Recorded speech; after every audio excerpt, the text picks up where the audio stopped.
प्रश्न को सुनने के बाद भगवान शंकर के हृदय में पूरी की पूरी राम कथा अवतरित हो गई। हृदय में भगवान की कथा आई, उसका असर शरीर पर दिखाई पड़ा। शरीर के रोम पुलकित हो गए और शंकर भगवान के नेत्र से प्रेम के अश्रु झरझराने लगे।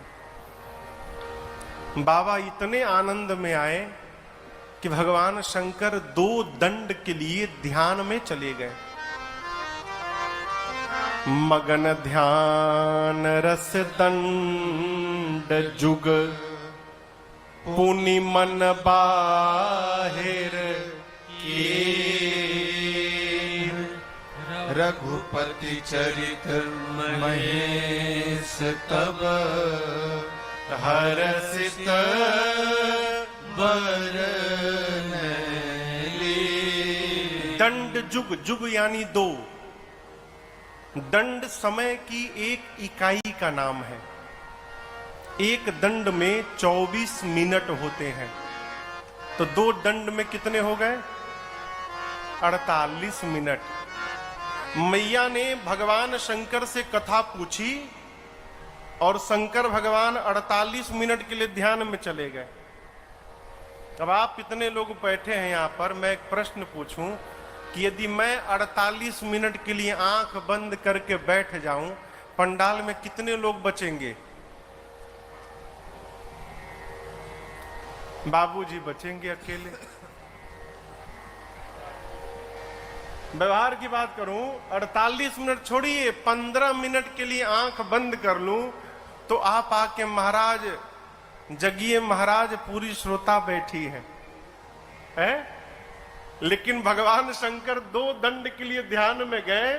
अब मेरी मां पार्वती हाथ जोड़े बैठी थी। शंकर भगवान 2 दंड के बाद मन को ध्यान से बाहर लाए। बाहर क्यों लाए? बाबा सोचे यदि ध्यान में रहूंगा तो केवल मुझे सुख मिलेगा, और यदि ध्यान से बाहर आके कथा सुनाऊंगा तो कथा गाकर मुझे मिलेगा, कथा सुनकर पार्वती को मिलेगा और आगे चलकर समग्र विश्व को प्राप्त होगा। इसलिए बाबा ध्यान से बाहर आ गए। सबको सुख देने के लिए बाबा अपने सुख का त्याग किए। बाहर आकर पता है शंकर भगवान क्या बोले? बाबा कहते हैं, देवी यदि आप बताइए, आप रात को कमरे में से बिस्तर पर से पांव नीचे रखें और आपके कमरे में अंधेरा हो, प्रकाश न हो, और बिस्तर के नीचे एक मोटी रस्सी पड़ी हो और उसी रस्सी पर आपका पांव चला गया, क्या लगेगा? हाँ, सांप लगेगा ना? अरे कहीं सांप तो नहीं है? रस्सी पर आपका पांव गया, आपके मन में आया अरे कहीं सांप तो नहीं है, उसी समय प्रकाश आ गया। अब बताओ, प्रकाश के आने के बाद भी वो रस्सी सांप दिखाई पड़ेगी? मां बोली, प्रभु नहीं दिखाई पड़ेगा कुछ भी। बाबा बोले, ठीक उसी प्रकार देवी, जिस प्रकार प्रकाश के अभाव में वो झूठा रस्सी ही सर्प दिखाई पड़ रहा था, उसी प्रकार मेरे राघव जी वो प्रकाश है जिनके अभाव में ये झूठा संसार ही सत्य दिखाई पड़ता है। जो भगवान को जान लेता है उसके लिए संसार समाप्त हो जाता है। और ये संसार सही कब तक दिखाई पड़ता है? जब तक हम भगवान को नहीं जानते। और मैं आपको एक बात बताऊं, कुछ छोड़ना नहीं है माई बाप। एक इतना बड़ा भ्रम समाज में फैला है कि घर परिवार छोड़ दोगे तो भगवान मिलेंगे। इससे बाहर निकलिए, कुछ छोड़िए मत, केवल पकड़िए। जिसको छूटना होगा समय आने पर अपने आप छूट के चला जाएगा, आपको छोड़ना नहीं पड़ेगा।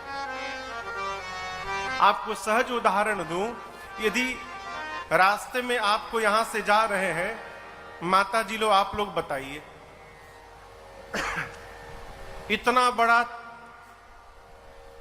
तांबे का ईंट मिल जाए रास्ते में, क्या करेंगी? छोड़ देंगी कि उठा लेंगी? हाँ, उठा लेंगी ना? कोई भी उठा लेगा भाई। आगे बढ़ी और पीतल का ईंट दिखाई पड़ गया तो कहिए पीतल नहीं उठाएंगी। अच्छा चलिए चांदी का दिखाई पड़ गया तो चांदी उठा लेंगे। माता जी कह रही है पीतल नहीं उठाएंगे लेकिन चांदी दिखेगा तो जरूर उठाएंगे। चलिए चांदी दिखाई पड़ा, आपने तांबा छोड़ा, चांदी उठा लिया, उठा के लेके जाने लगी। गेट के बाहर पहुंची तो सोने का ईंटा दिखाई पड़ गया। अब बोलिए